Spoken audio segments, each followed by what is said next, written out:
हम लोग बात करेंगे ओला इलेक्ट्रिक के बारे में। कैसे एक लीडर कंपनी आजकल स्ट्रगल कर रही है अपने स्कूटर्स को बेचने में या सरवाइव करने की कोशिश कर रही है। तो अगर इसे आपको समझना है तो आप स्क्रीनर में आके आपको देखने से कुछ समझ में नहीं आएगा। सेम थिंग अगर आप इसका अगर सोचते हैं कि मैं क्वार्टरली रिजल्ट देख के समझ जाऊं तो आपको चीज़ें नहीं समझ में आएंगी। सेम थिंग आप अगर देखना चाहते हैं तो एथर को आप देख सकते हैं, जो इंडस्ट्री में अभी समझिए तो भले टीवीएस जो है लीडर है इलेक्ट्रिक व्हीकल में अभी, लेकिन एथर जो है एक नए कंपनी के रूप में लीडर है। फिर भी अगर आप इसका देखिएगा क्वार्टरली रिजल्ट्स तो आपको उतने अच्छे से समझ में नहीं आएगा, लेकिन आपको सेल्स ग्रोथ यहाँ पे दिखेंगे।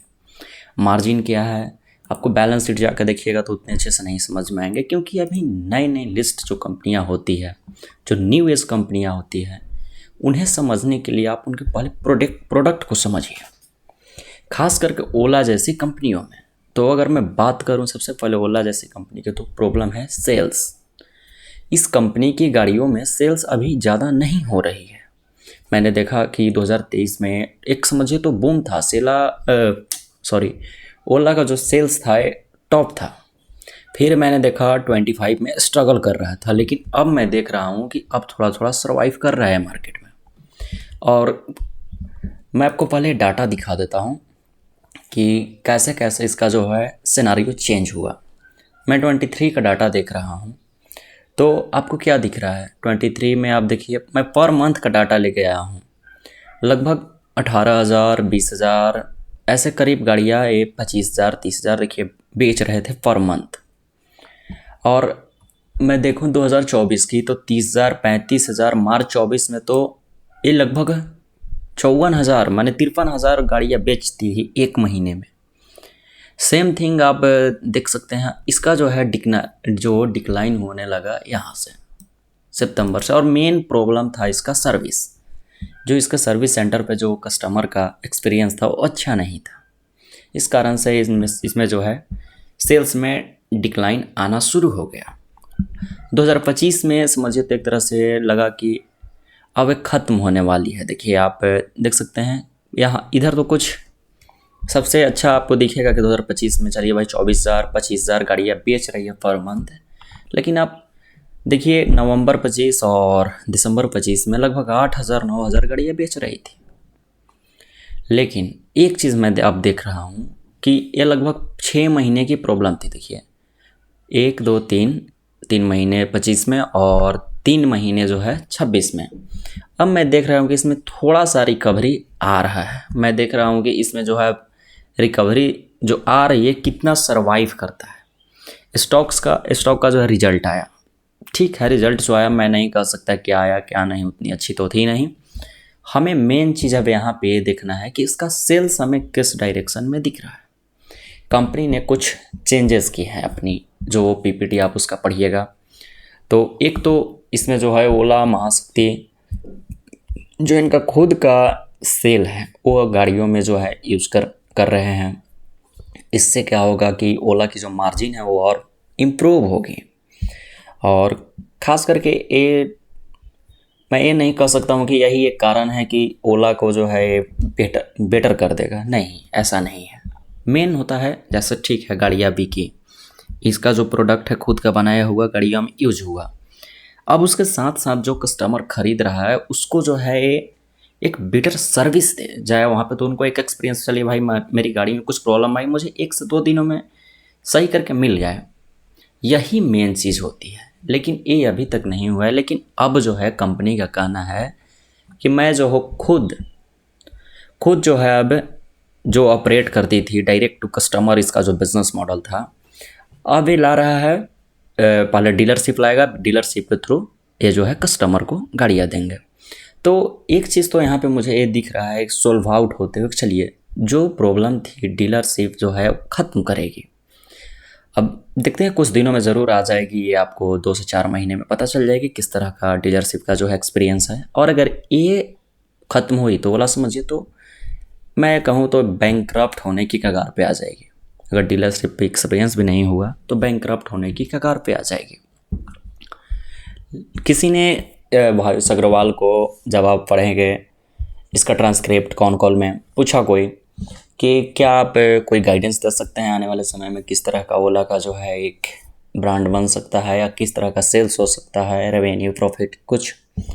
तो भविष्य अग्रवाल ने सीधे सीधे अपना पल्ला झाड़ा और बोला कि अभी मैं कह नहीं सकता है, 1-2 मंथ का मैं सेल्स का जो डाटा देख कर ही बता सकता हूँ कि क्या जो मैंने कस्टमर से वादा किया था वो लोग उसे कैसे ले रहे हैं।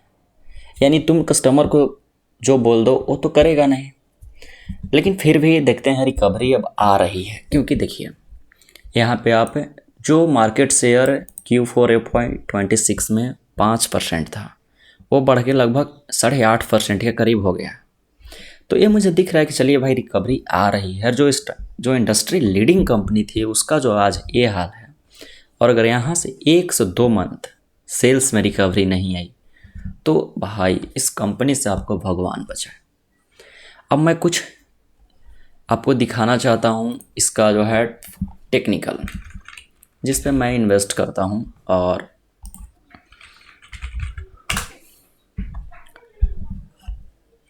और ये बोलेंगे कि आप मैंने इतना सारा क्या लगा दिया, तो ये मैं खुद मूविंग एवरेज को थोड़ा जो है ज़्यादा यूज करता हूँ।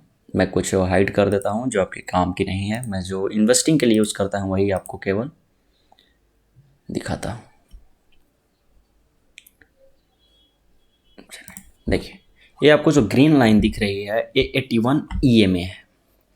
जब भी कोई स्टॉक 81 EMA के आसपास आके ट्रेड करता है तब मैं अपना पोजीशन बनाना शुरू करता हूँ, और अगर उसके नीचे क्लोजिंग देने लगे तो मैं हमेशा निकलने की चक्कर में रहता हूँ। सेम थिंग देखिए, एक बार हमने जो है यहाँ पे इसमें इन्वेस्टमेंट किया था, लगभग 35, 36, 37 तक मैंने बाइंग की और मैं इन्वेस्टमेंट किया मैंने। लेकिन जब थोड़ा सा मुझे देखने को मिला कि चलिए भाई अब सही नहीं हो पा रही है, मैंने ज़्यादा इसमें प्रॉफिट तो मैं नहीं कमाया। लगभग मैंने 40-41 तक आके कुछ शेयर्स इसका बेचे। अभी भी कुछ शेयर्स मेरे पास है। तो मैं ये नहीं कहता कि भाई आप कोई खरीदिए बेचिए, मेरे सलाह पे ये है कि ऑब्ज़र्व करिए। अभी कोई कन्फर्मेशन नहीं है। कन्फर्मेशन इस स्टॉक में तब आएगा जब इस मंथ का, अगस्त का सेल्स डाटा हमारे सामने आएंगी। अगर ये अच्छी करती है, जो 16,000 शायद थी जुलाई में, अगर 20,000 हो जाती है तब तो आप स्टॉक में आप एक फिर से रैली देखेंगे। सेम थिंग मैंने इसके कंपटीटर जो है, मैं इसको मेन मानता हूँ एथर को। भले TVS बजाज है मार्केट में और लोग, सेम टाइम पे मैं आपको दिखाना चाहता हूँ क्या चीज़ होगा। मैं इसको कंपेयर करता हूँ तब आप समझिएगा अच्छे से। 1 मिनट।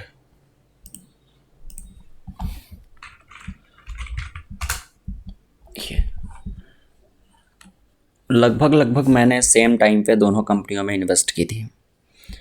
मैंने एथर में इन्वेस्ट किया था लगभग मार्च में, और मैंने इसमें इन्वेस्ट किया था मई में, और अभी तक मुझे कोई ख़ास प्रॉफिट ओला नहीं दिया है। लेकिन जो मैंने बाई किया है एथर को, वहाँ से मेरे बाइंग प्राइस से स्टॉक लगभग डबल है। मैं आपको दिखा देना चाहता हूँ। ये मैं आपको एक अपना इंडिकेटर, कोई रॉकेट साइंस नहीं है, मैं इसलिए आपको दिखा रहा हूँ कि फंडामेंटल के साथ साथ आपको टेक्निकल भी देखना ज़रूरी है। आपको जो है टेक्निकल ये दिखा देता है किस स्टॉक की फंडामेंटल अच्छी है, किस स्टॉक की नहीं है। तो देखिए मैंने बाइंग किया था यहाँ पे, जब ये 81 पे आके अपना जो है एक होल्ड ले रहा था, तब मैंने यहाँ पे लगभग बाई की थी। मेरी बाइंग एवरेज लगभग इसमें 750 रुपये थी, और स्टॉक लगभग मेरे बाइंग से डबल है। तो मैं ये कहना चाहता हूँ कि आप उसी स्टॉक में जाइए जिसमें फंडामेंटल तो एक अच्छा हो, सेकेंडली उसमें जो है एक कैटलिस्ट हो, फिर इंडस्ट्री में जो है उसका एक टेलविंड चले। तो मिलेंगे अगले वीडियो में।